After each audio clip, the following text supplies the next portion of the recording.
안녕하세요. 아름다운 말씀입니다. 잠시 하던 일을 멈추고 먼저 오늘 주실 말씀을 위해 기도하시기 바랍니다. 오늘 말씀은 사사기 4장 1절에서 9절 말씀입니다. 말씀을 읽겠습니다. 에훗이 죽으니 이스라엘 자손이 또 여호와의 목전에 악을 행하매 여호와께서 하솔에서 통치하는 가나안 왕 야빈의 손에 그들을 파셨으니 그의 군대 장관은 하루셋 학고임에 거주하는 시스라요. 야빈 왕은 철병거 900대가 있어 20년 동안 이스라엘 자손을 심히 학대했으므로 이스라엘 자손이 여호와께 부르짖었더라. 그때 랍비돗의 아내 여선지자 드보라가 이스라엘의 사사가 되었는데 그는 에브라임 산지 라마와 베델 사이 드보라의 종려나무 아래에 거주하였고 이스라엘 자손은 그에게 나아가 재판을 받더라. 드보라가 사람을 보내어 아비노함의 아들 바락을 납달리 게데스에서 불러다가 그에게 이르되 이스라엘의 하나님 여호와께서 이같이 명령하지 아니하셨느냐?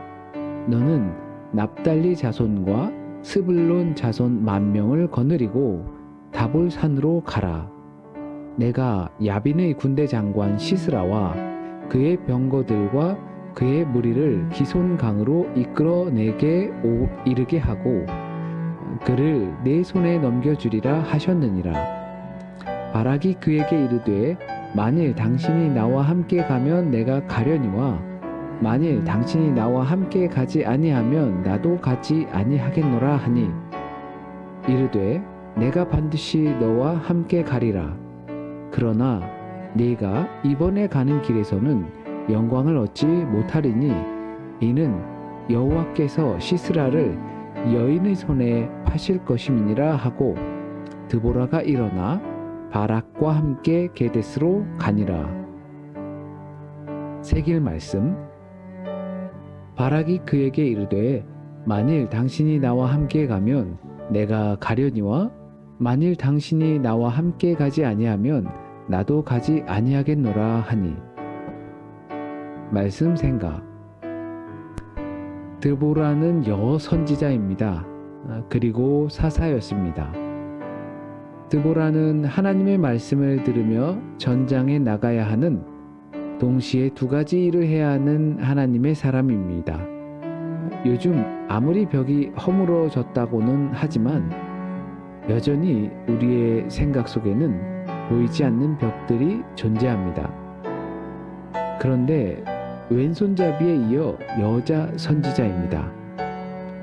중요한 것은 시대적 상황이 아니라 그 제약을 어떻게 뚫고 하나님의 말씀을 실행할 것이냐는 겁니다.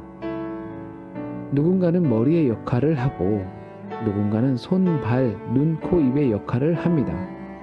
그 어느 것 하나 중요하지 않은 것이 없습니다. 드보라가 하나님의 말씀을 전하고 그 말씀을 수행할 누군가가 꼭 필요합니다.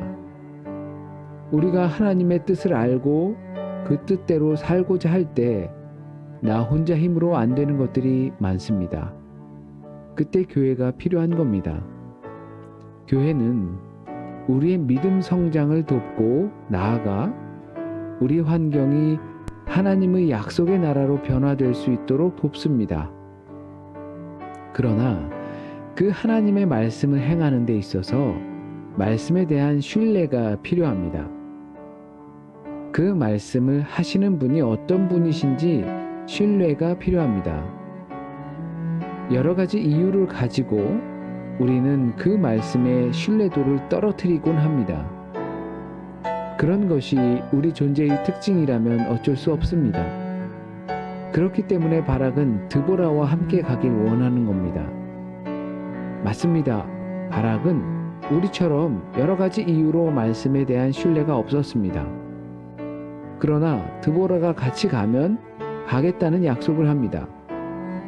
드보라가 하나님의 말씀을 담보하는 겁니다. 우린 대부분은 바락처럼 살아갑니다. 하지만 우린 누군가에게 드보라와 같은 존재여야 합니다. 물론 그런 존재는 언젠간 우리 곁을 떠납니다. 그런 날이 올 것을 알기 때문에 우리가 성장하고 성숙되는 길을 가야 합니다. 오늘을 위한 다짐. 오늘 하나님의 뜻은 무엇인가? 기도. 나와 함께 있는 사람들이 편안할 수 있도록 하나님과 함께 있다는 사실을 잊지 않게 하소서. 아름다운 말씀이었습니다. 평안하세요.